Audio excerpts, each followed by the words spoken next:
Bonjour. Ça fait une éternité que vous et moi on s'est pas retrouvés là. Je suis habillée en bobo parisienne, mais je ne suis plus à Paris. Et oui, parce que je vous ai pas fait l'update ici, mais j'ai déménagé et on est actuellement à Strasbourg. Moi j'ai envie qu'on s'assied un peu tous ensemble, on discute un peu de cette aventure qui est YouTube et plus largement aujourd'hui mes réseaux sociaux, et qu'on discute de où j'en suis en fait après 6 ans. 6 ans. Mais d'abord il faut me nourrir, et pour ça direction Monoprix. Concombre, Shirashi, c'est bon ou pas? Je sais pas hein, mais je vois partout les gens ils mangent du concombre avec ça. Mais waouh, là vous êtes super haut. Ça se voit clairement que j'ai perdu tout réflexe sur YouTube, parce que là vous êtes sur un pouf et sur du sopalin. Voilà, j'espère que vous aimez le cadre, je sais pas, j'ai pas encore d'endroit dans lesquels je peux vraiment vous poser, donc je me suis dit que ça c'était un bon cadre. Je me suis dit qu'il était temps de vous faire un récap, d'accord, sur ces 6 années passées ensemble, plus ou moins régulières depuis maintenant 2 ans je dirais. En fait ça coïncide un peu avec mon entrée dans le monde du travail. On se fait un petit rewind, on recommence depuis le début. Si jamais t'es là, c'est peut-être parce que t'as commencé à me suivre pendant mon année d'IUT. En fait je me faisais vraiment chier à la fin de la première année, et j'ai allumé, même pas cette caméra, j'ai allumé un iPhone qui n'est pas celui-là non plus, et j'ai commencé à filmer. Et je vais pas dire que ça a changé ma vie, parce qu'au stade où j'en suis, ça a pas changé ma vie. Et justement je trouve ça même bien de le dire, parce que comparé à plein d'autres de créateurs de contenu, je pense que je suis encore dans la vraie vie en fait. J'ai pas une vie de dingo, j'ai pas tout arrêté pour l'influence, ça a jamais été mon but. C'est quelque chose qui peut m'intéresser plus maintenant qu'avant, parce que mon travail en fait, ma finalité après mon master, m'exalte et ressemble un peu à ce que je fais. On n'en est pas là, on repart du début. Année 1, je sais toujours pas si c'est un bon cadre ça. C'est un peu nimble, je vais pas vous mentir. Attendez, je range un peu, je fais genre voilà. Hop, je me suis pris un peu d'eau, hein, on n'en voulait pas. L'année 1, il faut savoir que quand j'ai commencé la création de contenu, j'en ai pas du tout parlé à part à mes meilleurs potes, parce que j'avais peur du jugement, j'avais peur de me lancer, mais j'avais une folle envie de le faire en fait depuis très longtemps. Et donc je me suis dit bah go, en fait on va pas attendre plus longtemps. Donc c'est vrai qu'en DUT j'avais pas mal de temps la première année, ce qui n'a pas été le cas de la deuxième. Du coup je me souviens, je me suis lancée un peu n'importe comment. Genre j'avais pas du tout une niche ou quoi, c'était vraiment bon je vais parler de ça. Et je trouvais aussi qu'il y avait un manque d'informations vraiment cruel sur les études sup et sur l'orientation, parce que moi j'ai pas été une flèche à l'école, genre j'étais pas la première de la classe, par contre j'étais la plus déterminée. J'étais vraiment déterminée, j'avais une vision dans ma tête de ce que je voulais pour moi, de ce que je voulais pour mon futur, pour mon avenir, pour mon travail, et il y avait personne qui pouvait m'arrêter quoi. Et du coup je me suis vraiment bougé les fesses à me dire il faut que tu t'en sortes en fait, il faut que tu trouves une bonne formation qui t'amènera à ce que tu veux. Et comme je m'étais mis une certaine pression, que j'avais vu que c'était compliqué de s'orienter, je me suis dit en fait je vais en parler, genre je vais parler de mon quotidien, je vais parler de ma vie. Donc au début je m'étais un peu positionnée en mode lifestyle, mais je faisais pas des morning routines, genre je savais en fait que j'étais pas une meuf lifestyle, genre j'ai pas un lifestyle à vous vendre, genre je sais qu'il est pas hyper inspirant, je suis pas là, je me lève pas à 5 h du matin, alors que je pourrais, je veux dire en plus je fais du télétravail et tout, je pourrais aller courir le matin. Non, je suis pas ce genre de meuf. Donc je l'étais déjà pas à l'époque, encore moins sûrement il y a 6 ans, donc je voulais pas vous vendre un truc qui était pas réel en fait. Du coup je me suis dit je vais vous parler juste de ce que je sais, c'est-à-dire de mes études. Je me souviens, je vous vloguais un peu mes journées, même si j'aurais toujours pu plus le faire, mais je me souviens qu'à l'époque je filmais mes vidéos le samedi. Et je faisais en fait le vendredi soir, je faisais du montage de la semaine d'avant jusqu'à genre 2 h du matin. Le samedi je me levais toute la journée, je filmais 4 vidéos, et le dimanche je les montais et rebelote quoi. Et c'était un cirque comme ça, un cirque, c'est ça le mot, un cirque. Alors qu'en vrai il y avait personne quoi, vraiment je faisais 100 vues, mais moi j'aimais bien, et en plus je savais qu'il fallait passer par là pour après améliorer son contenu et un jour ne plus en avoir honte. Et c'est ce qui s'est passé, parce que avant que je quitte l'IAE, il y a un mec qui je pense m'aimait pas trop, je sais pas pourquoi d'ailleurs, mais bon, je sais pas, ma tête devait pas lui revenir. Il a trouvé ça drôle de Poucave que j'étais sur YouTube, je sais même pas d'ailleurs comment il a trouvé ça, parce que c'était pas mon pote en fait.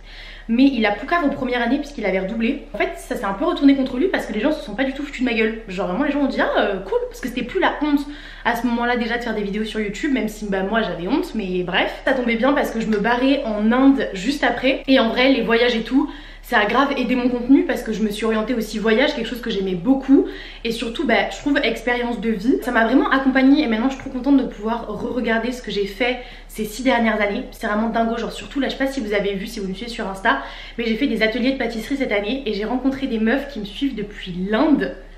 Et ça je trouve ça fou, genre vraiment j'étais trop contente de les rencontrer. C'était des meufs chambées à chaque fois, et avec qui je pourrais vraiment être copine dans la vraie vie. Et je me suis dit mais Truc de dingue. Après je suis partie au Canada. Enfin il y en a sûrement beaucoup qui me suivent grâce au Canada, parce que chez Chicoutimi c'était un peu the destination si t'avais pas été pris à Montréal, ce qui était mon cas. Mais moi si vous saviez, genre pour moi quand je suis au Canada je me dis ok cette année il faut que j'atteigne les 50 000, 100 000 abonnés. Genre il est temps en fait, parce que moi à ce moment là ça fait déjà 2 ans que je crée du contenu de façon très assidue. Maintenant les gens le savent, j'en fais la promo sur mon Insta et tout. Et je me suis lancé même un défi, je me souviens j'avais appelé ça les jalendriers, j'avais fait une vidéo par jour en janvier. Et en fait ça prend pas. Enfin pour moi ça prend pas, genre vraiment je me souviens au Canada je crois que j'avais 10 000 abonnés sur YouTube, aujourd'hui j'en ai 22 000. Merci d'être là et d'être beaucoup plus, alors que bah franchement je poste moins. Mais pour l'investissement et le travail que j'y ai mis, je vous promets que moi je serais pas du genre à vous dire lancez-vous sur les réseaux, enfin, ça va régler tous vos problèmes. Je sais que je vois pas mal de gens sur TikTok surtout qui vous vendent le fait d'être sur les réseaux pour la liberté financière et tout. Ça fait 6 ans que j'y suis, 6 ans que je suis pas libre financièrement, genre parlons très honnêtement. Et même moi maintenant pour connaître des créateurs de contenu, sans vous spoiler la suite, et bah il y en a beaucoup qui travaillent en fait à côté. Même s'ils ont 300 000 abonnés, 1 million d'abonnés, bah ils taffent. Parce que selon dans quelle niche tu es, selon comment tu te débrouilles avec ton agence, avec tes agents, je sais pas quoi, bah croyez-moi c'est pas tout le monde qui en vit. Donc à ce moment là, moi il faut savoir quand même que j'ai hyper envie d'en faire quelque chose, mais les 3 premières années je dirais, en fait j'étais vachement dans mon coin, je vois pas trop l'ampleur que ça prend. Et c'est quand je rentre du Canada, qu'il y a des gens pour l'année prochaine qui veulent y aller et tout, que je me dis ok là je commence un peu à avoir une commu stylée et tout. Et là je vais à Annecy, même il y a des gens qui me reconnaissent à Annecy et tout, je suis vraiment en mode what the fuck. Et surtout c'est à ce moment là aussi où je postule pour mon stage de fin d'études. Attendez non, là je vais en Finlande d'abord. J'ai raté un épisode. Je vais en Finlande, pareil je vous partage ma vie en Finlande. Pas ouf la Finlande. J'ai fait pas mal de contenu sur TikTok. D'ailleurs c'est vrai qu'à ce moment là je me suis beaucoup lancée sur TikTok. Enfin je me souviens que j'ai fait des vlogs sur YouTube qui y sont encore. Je m'étais dit contrairement au Canada, je voulais en tirer des learnings comme on dit en marketing. Je me suis dit il faut faire une série de contenus puisque j'avais regardé les A-vlogs, vous savez là de Anna RVR et Stilto. Je m'étais dit ah ouais mais c'est vrai que 1 par semaine c'est pas mal et tout machin. Donc je trouve que j'ai mieux géré ma création de contenu. En même temps je me faisais beaucoup plus chier.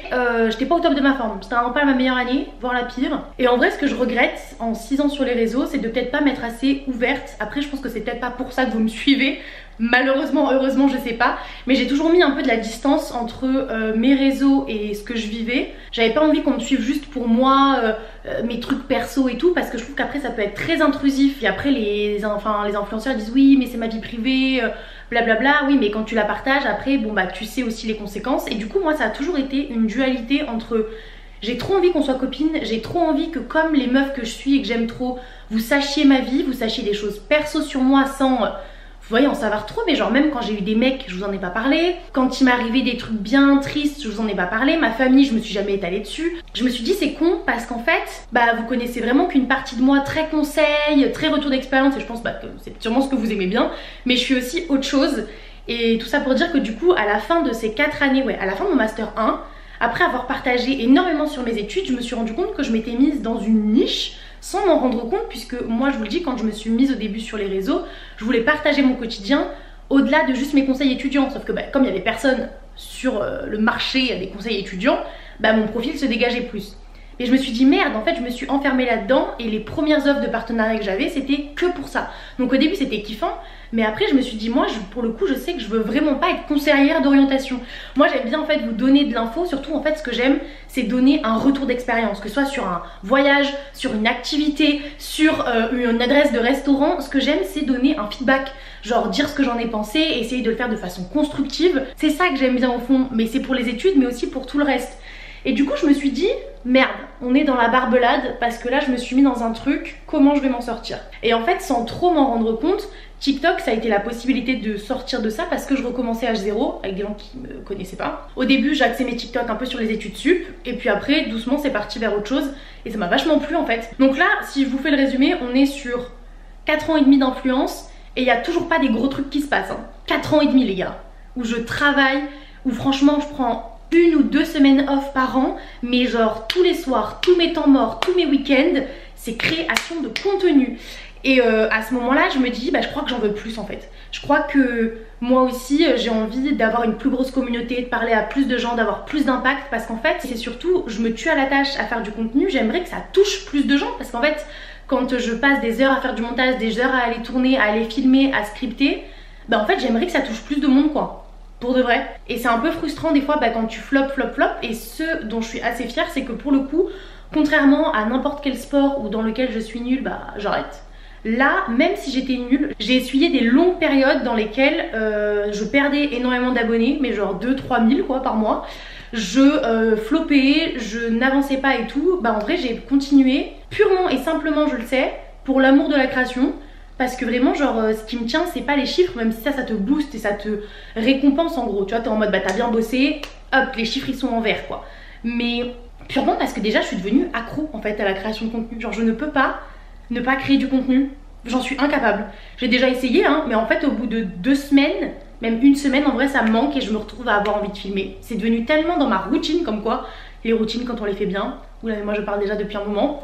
Attendez, je continue ma petite histoire. Là, on rentre dans ce qui va être le pic vraiment de mon ascension sur les réseaux, même si bon, on est toujours en bas de la montagne. C'est ma 5e année de master parce que là déjà je réalise qu'en passant des entretiens, la création de contenu et tous mes efforts depuis 4 ans et demi payent auprès des recruteurs, ça leur donne envie, ça leur donne confiance parce que je gère déjà plein de choses de mon côté depuis 4 ans et demi et même moi je me rends compte par la suite en mettant les pieds en entreprise que ça m'a déjà vachement formée parce qu'en fait parler avec des gens par mail, gérer des devis, des contrats, je sais déjà un peu faire. Si j'en ai pas fait beaucoup, je sais déjà un peu faire, je sais me vendre et tout, c'est pas mal déjà. Et en vrai le fait de parler à une caméra depuis 4 ans et demi sans que personne me réponde, oui parce que là vous me répondez pas quoi, et ça m'a appris beaucoup de choses au niveau surtout de mon éloquence. Et ça les gars c'est banger pour les entretiens. Voilà, petit tips, entraînez-vous face à votre miroir ou filmez-vous. Du coup là je déménage à Paris. Et là, grand moment pour... Je pense qu'en 1 an, je dois gagner 80 000 abonnés. Alors pas de suite, hein, mais je vlog mon parcours chez Orange, ça plaît beaucoup aux gens. Mais là pareil, je me dis ma grande, en fait j'ai conscience d'un truc sur les réseaux. Les gens, ils te suivent pour un truc et un truc only. Et je pense que sur ma chaîne YouTube, vous me suivez pour un peu plus de tout parce que vous m'avez vu faire des voyages à l'étranger, partager mes études, partager un peu mon quotidien, mon travail. Mais sur les autres plateformes, ils me suivent pour un truc. Sur TikTok actuellement, on me suit pour mes recommandations food. Et avant, on me suivait pour mes recommandations d'Airbnb.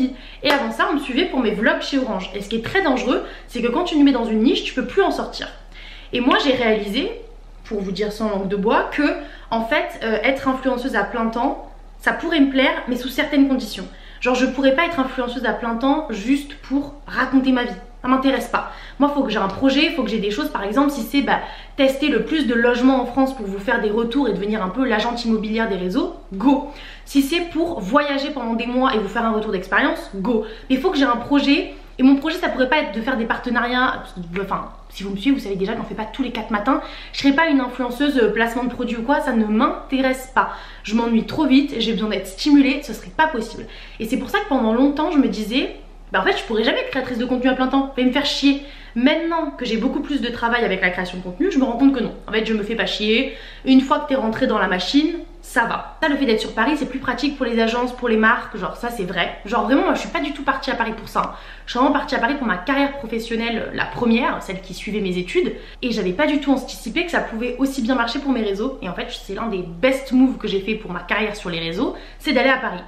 Et du coup là depuis 1 an et demi, il s'est passé des dingueries les gars. Non mais parce que venez on en parle un peu, ça me manque un peu de pouvoir un peu vous parler longtemps comme ça. J'ai rencontré des tas d'influenceurs connus et j'ai pas envie de faire du name dropping là parce que ça j'aime pas les gens qui font ça, mais imaginez les plus gros influx, j'ai pas vu Squeezie par contre, mais vraiment imaginez les plus gros influx, je me suis déjà retrouvée dans la même pièce avec eux. Et moi mais j'étais choquée, j'ai été choquée parce que je suis passée de, imaginez-vous 4 ans et demi, même presque 5 ans à ce moment là, à créer du contenu toute seule dans le sud de la France, puis à Annecy, puis dans plein de pays sans vraiment me rendre compte d'un effet boule de neige.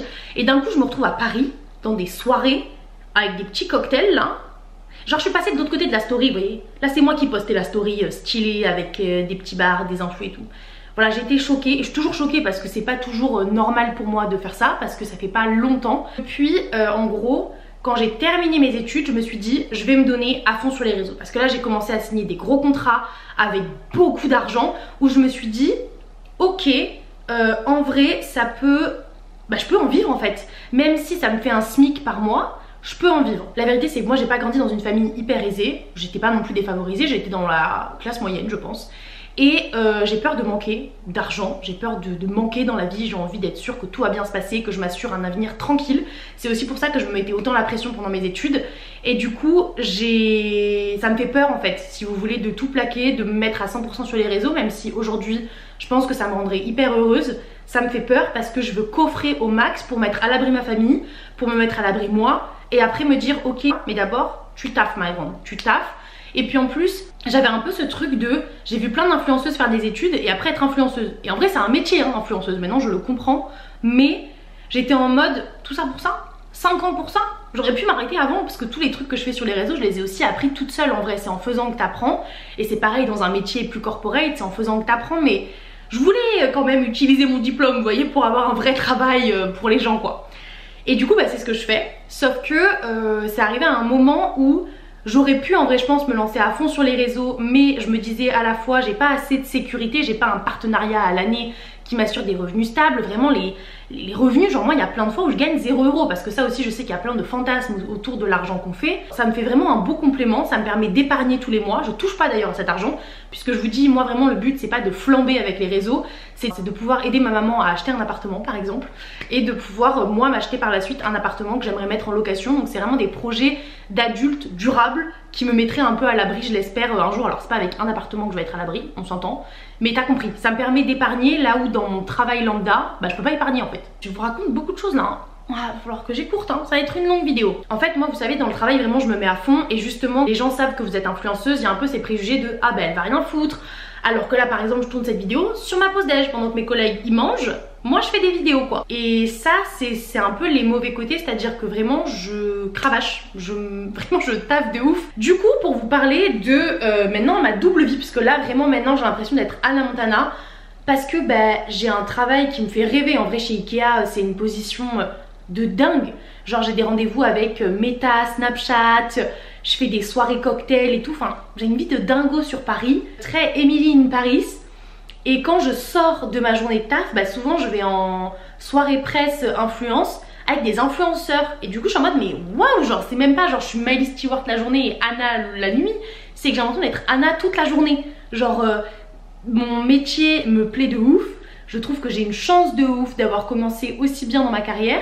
Et à la fois, bah, mon côté d'influenceuse me permet de tester des logements gratuitement dans la France, d'en faire bénéficier mes amis, mes proches. Ça me permet de tester des tas de restaurants et de mettre bien mes copines. Enfin, je sais pas, je trouve que là j'ai beaucoup de chance, que je profite bah, au max des deux. Mais je sais qu'à un moment, je pense en tous les cas, il y aura pas une fin, mais il faudra faire des choix. Pour le moment, j'en fais pas. J'ai commencé à rencontrer pas mal d'influenceuses et influenceurs. Et alors, qu'est-ce que j'en pense? Mais en fait, une fois de plus, c'est rigolo parce que avec Ikea, j'ai rencontré des gros influenceurs. Genre, les influenceurs avec lesquels j'ai grandi, je les ai fait bosser pour Ikea. Genre par exemple, pour vous dire, là je vais faire du name dropping cette fois-ci, il faut bien qu'à un moment je vous balance des noms.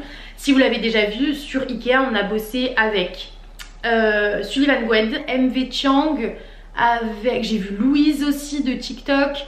On a bossé avec qui? Spark Dies.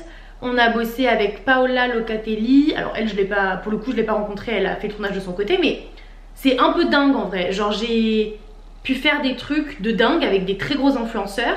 Et à la fois de mon côté j'en ai rencontré plein. Il y en a plusieurs avec qui je me suis vraiment liée d'amitié. Genre moi je trouve qu'en fait c'est un milieu très chouette. Après à mon niveau, peut-être que quand t'as 500 000, 1 million d'abonnés, c'est vraiment un milieu de requins. Par contre ce qui transparaît beaucoup, c'est que c'est un milieu avec beaucoup d'ego. Et que tout le monde se regarde un peu et surtout se regarde soi en fait. Je pense que les gens, comme c'est un métier très instable dans lequel fatalement on est en concurrence pour les marques, pas sur les plateformes parce qu'il y a du temps pour tout le monde, pour que les gens trouvent leur bonheur de qu'est-ce qu'ils veulent regarder. Par contre c'est vrai, moi je le vois en tant que marque, bah on hésite souvent entre plusieurs profils. Et ça, quand t'es influenceur tu le ressens et tu sais que t'es en concurrence avec des gens qui sont dans ta niche. Et donc là ça crée un peu des fois une ambiance pas top. Donc pour moi c'est un milieu avec beaucoup d'ego et en fait aussi beaucoup d'insécurité parce qu'au fond on sait que ces gens qui s'exposent et qui exposent leur vie et tout ça, c'est aussi des gens qui ont besoin de validation comme moi, hein. Je pense que je ne suis pas exclue du lot. Et du coup bah, le mix entre gros ego mais aussi gros besoin de validation, et ben ça fait un peu un milieu chelou, vous voyez. Un milieu où t'as envie des fois un peu de te tirer dessus ou de regarder l'autre en mode tu vas pas me piquer mon beefsteak quoi. Mais sinon moi j'ai rencontré vraiment des meufs chambées dans plein d'events, vraiment un beau cercle, genre vraiment, j'ai pas à m'en plaindre pour le moment, mais je vous ferai des updates. J'ai beaucoup trop parlé, mais à la fois ça m'a fait du bien. Genre là j'ai vraiment l'impression de vous avoir fait un vrai update sur ma vie, enfin c'est même pas sur ma vie, mais c'est honnêtement sur ces 6 années, et j'ai hâte. Imaginez dans 6 ans je fais encore ça. Bah maintenant je vous dirais oui, peut-être, je sais pas, YouTube je sais pas, mais parce que aussi pour être très franche avec vous, moi mon but ce serait d'avoir une stagiaire, une alternante ou un agent, sauf que moi je veux pouvoir avoir le temps de former les gens, ce qui n'est pas mon cas en ayant un CDI et un alternant dans mon CDI. J'ai envie de pouvoir bien payer les gens, de bien les rémunérer, ce qui n'est pas le cas non plus puisque je ne me paye pas moi tous les mois. Mais ça j'avoue que j'aimerais bien parce que je sais que ça m'aiderait à produire des choses de façon plus régulière, typiquement sur YouTube, en ayant peut-être un monteur, quelqu'un qui m'aide. Je serais curieuse de savoir, honnêtement, dites-le en commentaire, ce que vous aimeriez savoir. Parce que justement je me dis, moi quand je suis des meufs depuis 5 ans, j'ai des questions. J'ai des questions, qu'elles soient sur leur vie perso, croustilles ou pas, mais j'ai des vraies questions auxquelles elles répondent pas toujours. Et moi j'ai envie d'y répondre là, maintenant. J'ai envie de prendre le temps de répondre sur ces 5 années passées. Si vous aviez des interrogations, bah venez, j'y réponds. Donc n'hésitez pas à me les poser en commentaire et je me ferai un plaisir soit d'y répondre en vidéo la prochaine fois, soit de vous répondre en commentaire. Genre vraiment j'ai très envie de savoir. La bise et puis à bientôt.